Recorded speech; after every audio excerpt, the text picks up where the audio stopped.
اعوذ باللہ من الشیطان الرجیم بسم اللہ الرحمن الرحیم وقل اعملوا، لیکن ساتھ ہی آپ ان کو وہی جو کمزور لوگ تھے کہہ دیجئے، یہ بھی کہہ دیجئے اعملوا، اب دیکھو عمل کرو، اب محنت کرو، اثر نو کمر کسو، پہلے سے بڑھ کر اب سرفروشی اور جانفشانی ہونی چاہیے۔ فَسَيَرَى اللَّهُ عَمَلَكُمْ وَرَسُولُهُ، تو آئندہ اللہ بھی اور اس کے رسول بھی تمہارے عمل کو دیکھیں گے، تمہارا رویہ کیا رہتا ہے، تم نے کتنی اصلاح کی ہے، دوبارہ تو نہیں پھر تمہارا قدم پھسل رہا ہے۔ والمومنون، اور اہل ایمان بھی دیکھیں گے۔ وَسَتُرَدُّونَ إِلَىٰ عَالِمِ الْغَيْبِ وَالشَّهَادَةِ، اور پھر وہ وقت آ جائے گا جب تمہیں لوٹا دیا جائے گا اس کی طرف کہ جو کھلے اور چھپے سب چیز کا جاننے والا ہے۔ فَيُنَبِّئُكُم بِمَا كُنتُمْ تَعْمَلُونَ، اور پھر وہ تمہیں بتا دے گا جو کچھ کہ تم کرتے رہے تھے، تمہارے سارے اعمال سامنے آئیں گے۔ فَمَن يَعْمَلْ مِثْقَالَ ذَرَّةٍ خَيْرًا يَرَهُ وَمَن يَعْمَلْ مِثْقَالَ ذَرَّةٍ شَرًّا يَرَهُ۔ اس کے بعد تو دودھ کا دودھ پانی کا پانی ہو ہی جانا ہے۔ وَآخَرُونَ مُرْجَوْنَ لِأَمْرِ اللَّهِ، اب یہ اس ضعفاء میں سے ایک سیکنڈ کیٹیگری ہے۔ یہ سیکنڈ کیٹیگری وہ ہے کہ جو اس میں 3 اصحاب ہیں، اور ان میں خاص طور پر کعب بن مالک رضی اللہ تعالیٰ عنہ، انصاری صحابی، ان کی طویل ترین حدیث جو ہے بخاری شریف میں آئی ہے، جنہوں نے سارا یہ واقعہ درج کیا ہے۔ مولانا مودودی نے تفہیم القرآن میں بھی وہ پوری نقل کی ہوئی ہے، تو اس لیے حدیث کی کتاب کا ملنا شاید آپ کے لیے مشکل ہو، لیکن یہ کہ تفہیم القرآن عام طور پر مل جاتی ہے، تو وہاں وہ واقعتاً سبق آموز ہے بہت، کہ وہ پورا معاشرہ کیا تھا، کیا تعلقات تھے حضور کے اور صحابہ کے۔ اب حضور سزا دے رہے تھے تو کس طور سے دے رہے تھے، جن کو سزا دی جا رہی تھی ان کے احساسات کیا تھے، معاشرے میں جو لوگ تھے جن کو سزا دی گئی تھی ان کے جو رشتہ دار تھے، یہاں تک کہ ان کی بیویاں، ان کا کیا طرز عمل تھا۔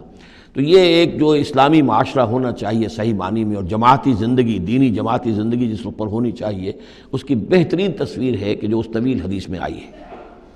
یہ 3 حضرات ایسے تھے کہ جن کے ساتھ معاملہ وہی ہوا کہ یہ بھی کوئی ڈھیل دیتے رہے، اچھا چلیں گے، کل چلے جائیں گے۔ حضرت کعب بن مالک فرماتے ہیں کہ میں ان دنوں بہت ہی صحت مند بھی تھا، میرے پاس مال بھی بہت تھا، میرے پاس جو اونٹنی تھی وہ بھی بہت تگڑی تھی،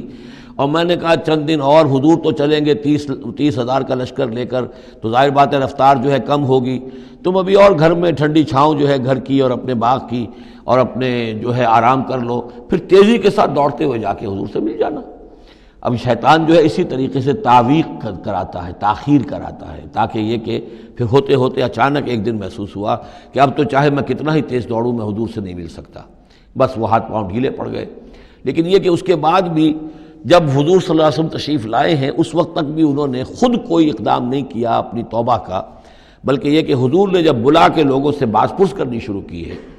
تو جو منافق آتے تھے وہ قسمیں کھا جاتے تھے، حضور کسی کی بات مان لیتے تھے، جو بھی تھی بات،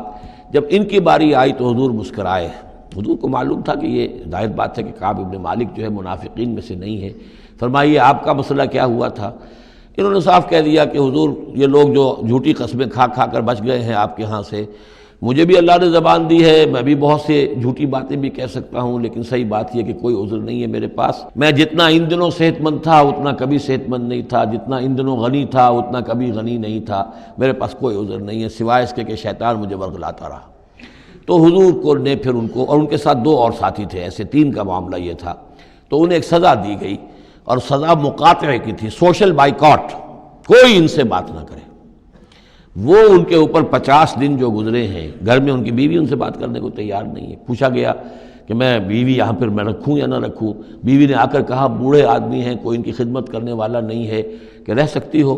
لیکن شاید انہوں نے بعد میں اپنی بیوی کو بھی بھیج دیا تھا، اس لیے کہ کسی کے پاس جاتے تھے کہ اللہ کے بندے تمہیں تو معلوم ہے کہ میں منافق نہیں ہوں، میں مسلم ہوں، اور تم مجھ سے بات نہیں کرتے ہو، تو وہ جواب دیتے تھے مسلمان اللہ و رسولہ عالم، اللہ اور اس کے رسول کو زیادہ بہتر معلوم ہے، اور منہ موڑ کر چلے جاتے تھے۔ تو یہ وہاں کا معاشرہ جو ہے اس کے اندر جو نظم تھا، ضبط تھا کہ ہمارے نبی نے چونکہ انہیں سزا دی ہے لہذا اب ان سے کوئی کلام نہیں کرے گا۔ اسی میں وہ واقعہ بھی پیش آیا، چونکہ 50 دن کا لمبا معاملہ تھا، کہ ملک غسان کا جو ہے ان کے پاس ایک آ گیا ایلچی، اور اس کا خط اس نے دیا، اور اس میں یہ لکھا ہوا تھا کہ ہمیں معلوم ہوا تمہارے ساتھی تم پر بڑا ظلم کر رہے ہیں، تمہارے صاحب جو ہے یعنی حضور صلی اللہ علیہ وسلم، تم تو بڑے شریف آدمی ہو اور تم بڑے اپنی قوم کے جو ہے وہ بہت سربراہ لوگوں میں سے ہو، تم ایسے تو نہیں ہو کہ تم اس طرح ذلیل کیا جائے، تم ہمارے پاس آؤ، ہم تمہیں اپنے یعنی اونچے درجے دیں گے اپنے دربار میں۔ تو انہوں نے کہا یہ اور مصیبت آئی، اور وہ خط لے کر پھاڑا اور تندور کے اندر پھینک دیا، ورنہ یہ کہ اگر ذرا سی بھی کوئی کمزوری ہوتی تو یہ کہ اس شیطان نے اس کمزوری کو ایکسپلائٹ کرنے کا بھی اتنا بڑا جو ہے داؤ کھیلا تھا۔ بہرحال ان کا ذکر ہے یہ۔ وآخرون مرجون لامر اللہ، اور کچھ اور ہیں کہ جن کے معاملے کو مؤخر کر دیا گیا ہے اللہ کے حکم سے۔ اما یعذبہم، اللہ چاہے گا تو انہیں عذاب دے گا، و اما یتوب علیہم، اور چاہے گا تو ان کو بھی توبہ کی توفیق دے گا یا ان کی توبہ قبول فرما لے گا۔ واللہ علیم حکیم، اور اللہ علیم اور حکیم ہے۔ ان کا ذکر جو ہے پھر بعد میں آئے گا، کچھ عرصے کے بعد گویا کہ وہ آیات نازل ہوئیں کہ جن میں ان کی توبہ بھی بعد میں قبول ہو گئی، لیکن 50 دن کا بڑا سخت سوشل بائیکاٹ۔ والذین اتخذوا مسجدا ضرارا وکفرا وتفریقا بین المؤمنین وارصادا لمن حارب اللہ ورسولہ من قبل، اور وہ لوگ کہ جنہوں نے ایک مسجد بنائی ہے ضرار کے طور پر، ضدم ضدہ، ضرر سے ضرار باب مفعلہ ہے، وکفرا اور کفر کے لیے، وتفریقا بین المؤمنین اور اہل ایمان میں تفریق پیدا کرنے کے لیے، وارصادا لمن حارب اللہ ورسولہ اور ان لوگوں کو گھات فراہم کرنے کے لیے، جائے پناہ دینے کے لیے کہ جو اللہ اور اس کے رسول سے جنگ کر رہے ہوں، من قبل، جو کہ اس سے پہلے سے اللہ اور اس کے رسول سے جنگ کر رہے تھے۔ یہ مسجد ضرار بنائی تھی منافقین نے مدینہ کے اندر، اور مسجد قباء کے قریب کے علاقے ہی میں تھی یہ، اور یہ اصل میں اس کے پیچھے ایک شخص تھا ابو عامر راہب، خزرج کا یہ شخص تھا، اور یہ شخص بھی ویسے بڑا عالم شخص تھا، اور یہ عیسائی ہو گیا تھا اور راہب ہو گیا تھا، جیسے کہ ورقہ ابن نوفل تھے، وہ قرشی تھے، لیکن وہ بھی ان کی طبیعت سلیم تھی، عقل سلیم اور فطرت سلیمہ کی روشنی میں انہوں نے بھی اس وقت پھر بت پرستی چھوڑ کر اور عیسائیت اختیار کر لی تھی۔ کان یکتب التوراۃ بالعبرانیہ، اور اتنے بڑے عالم تھے کہ تورات عبرانی زبان میں لکھا کرتے تھے۔ تو اس حوالے سے اسی طرح کی ایک پیرلل شخصیت یہ ہے، ابو عامر خزرج کے تھے یہ، لیکن یہ شخص جو ہے راہب بنا، لیکن اس کو معاملہ برعکس ہوا۔ ورقہ ابن نوفل نے تو حضور کی تصدیق کی، جب حضرت خدیجہ رضی اللہ تعالی عنہا لے کر گئی ہیں حضور کو، ان کا کہ یہ وہی ناموس ہے جو موسیٰ اور عیسیٰ پر آیا تھا، اور اللہ کرے کہ میں اس وقت تک زندہ رہوں جب کہ آپ کی قوم آپ کو یہاں سے نکال دے گی۔ تو حضور حیران ہوئے، اب مخرجیہم، کیا یہ لوگ مجھے یہاں سے نکال دیں گے؟ تو ان کا کہ ہاں یہ معاملہ ایسا ہی ہے، جس کے ساتھ بھی ہوا ہے پھر اس کی قوم نے اس کے ساتھ دشمنی کی ہے۔ تو برعکس رویہ یہ تھا اس کا، ابو عامر خزرجی کا، کہ یہ جو ہے حضور کا شدید ترین دشمن ہو گیا۔ بدر کی شکست جب ہو گئی کفار کو، تو پھر یہ مکے ہی میں جا کر آباد ہو گیا، اور وہاں یہ سازش کرتا رہا، اور یہ فوج جو ابو سفیان لے کر آئے احد میں، اس کے پیچھے بھی اس کی سازش کار فرما تھی، اور احد میں ساتھ آیا مشرکین کے، اور وہاں آ کر اس نے مسلمانوں کے جب لشکر آمنے سامنے ہوئے تھے دامن احد میں، تو اس نے باہر نکل کر تقریر کی تھی انصار مدینہ پر، جو بھی اثرات اس کے تھے، قدیم کے نیک آدمی تھا، عالم آدمی تھا، زاہد آدمی تھا، راہب تھا، تو اس حوالے سے اس نے چاہا تھا کہ انصار کو برگشتہ کریں محمد رسول اللہ صلی اللہ علیہ وسلم سے کہ وہ علیحدہ ہو جائیں، لیکن اس کی کوئی چال چلی نہیں تھی، کامیاب نہیں ہو پائی تھی۔ پھر یہ کہ اس کے بعد جب حنین کی بھی جنگ ہو چکی، اور پھر تھک ہار کر جب اسے معلوم ہوا جزیرہ نماء عرب میں تو میرے لیے کوئی جگہ نہیں ہے، تو پھر وہ شام چلا گیا تھا۔ شام میں مقیم رہ کر اس کا سلسلہ جنبانی جاری تھا مدینے کے منافقین کے ساتھ، اور وہاں سے اس نے انہیں حکم دیا کہ ایک مسجد بناؤ، ہو ذرا مدینے سے باہر، تاکہ جو بھی ہمارے سازشی عناصر ہیں وہ وہاں جمع ہو سکیں۔ یہ آپ کہیں گے مسجد ہے، یہ تو ہم مسجد میں نماز پڑھنے کے لیے جمع ہوتے ہیں، اور چونکہ مدینے سے ذرا باہر ہوگی لہذا اس کی خبریں بھی عام طور پر لوگوں کو نہیں ملیں گی، باہر سے کوئی پیغام مجھے بھیجنا ہوگا میں وہاں پہنچا دوں گا۔ تو نام اس کا مسجد رکھا گیا، اصل میں وہ فتنے کا ایک مرکز تھا جو تعبیر کیا گیا۔ تو والذین اتخذوا مسجدا ضرارا وکفرا وتفریقا بین المؤمنین وارصادا لمن حارب اللہ ورسولہ، یہ تھے مقاصد اس مسجد کی تعمیر کے، مسجد نما عمارت جو انہوں نے بنائی تھی، کہ وہ اصل میں مسلمانوں کو نقصان پہنچانے کے لیے، کفر کی تقویت کے لیے، اہل ایمان میں تفریق پیدا کرنے کے لیے، اور جو بھی اللہ اور اس کے رسول کے دشمن ہیں ان کو ایک جائے پناہ اور ان کے لیے ایک گھات کی جگہ کہ وہ وہاں جا کر آ کر بیٹھے، جی مسافر ہیں، مسجد کے اندر ٹھہرے ہوئے ہیں، ان کے اوپر کوئی جو ہے کوئی تعارض ان سے نہ کرے۔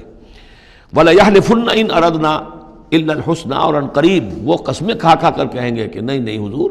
ہماری کوئی بری نیت نہیں تھی، کوئی ارادہ نہیں تھا، بلکہ یہ کہ ہم نے تو نیکی کا ارادہ کیا تھا۔ اصل میں دوسری مسجد ہم سے دور پڑتی تھی، کچھ جماعت میں ہماری کچھ نمازیں رہ جاتی تھی جماعت سے، ہم نے کہا کہ ہم ایک مسجد اور بنا لیں تاکہ ہماری تمام جو نمازیں ہیں باجماعت ادا ہو جائیں۔ واللہ یشہد انہم لکاذبون، اللہ گواہی دیتا ہے کہ یہ جھوٹے ہیں۔ لا تقم فیہ، انہوں نے آ کے حضور سے درخواست کی، ایک دفعہ حضور آپ تشریف لے چلیے،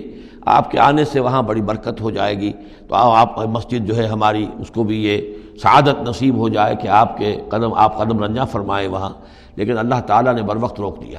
لا تقم فیہ ابدا، اے نبی آپ اس مسجد میں کبھی کھڑے نہ ہوں۔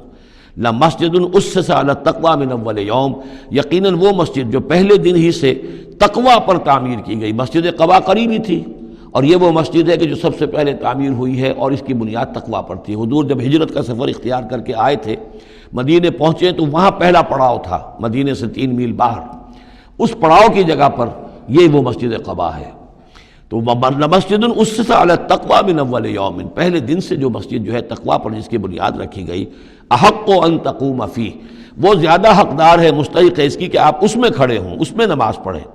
فیہ رجال یحبون ان یتطہروا، اس میں وہ لوگ ہیں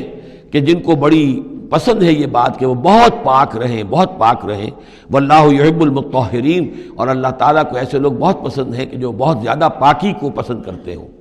ان سے پوچھا گیا پھر مسجد قباء والے مسلمانوں سے کہ آپ لوگوں کی وہ کون سا وصف ہے آپ کا جس کی وجہ سے اللہ تعالیٰ نے اتنی مدح فرمائی ہے کہ یہ بڑے متطہرین ہیں، مطہرین، اور اللہ ان کو پسند کرتا ہے؟ تو انہوں نے فرمایا کہ ہم قضاء حاجت کے بعد ڈھیلے بھی استعمال کرتے ہیں اور پھر پانی سے بھی طہارت کرتے ہیں۔ تو یہ دونوں طریقے سے وہ اپنا استنجا جو ہے وہ پوری طریقے سے کرتے تھے، اسی کو سمجھا گیا ہے کہ اللہ تعالیٰ نے اس کی تعریف فرمائی ہے۔ صدق اللہ العظیم۔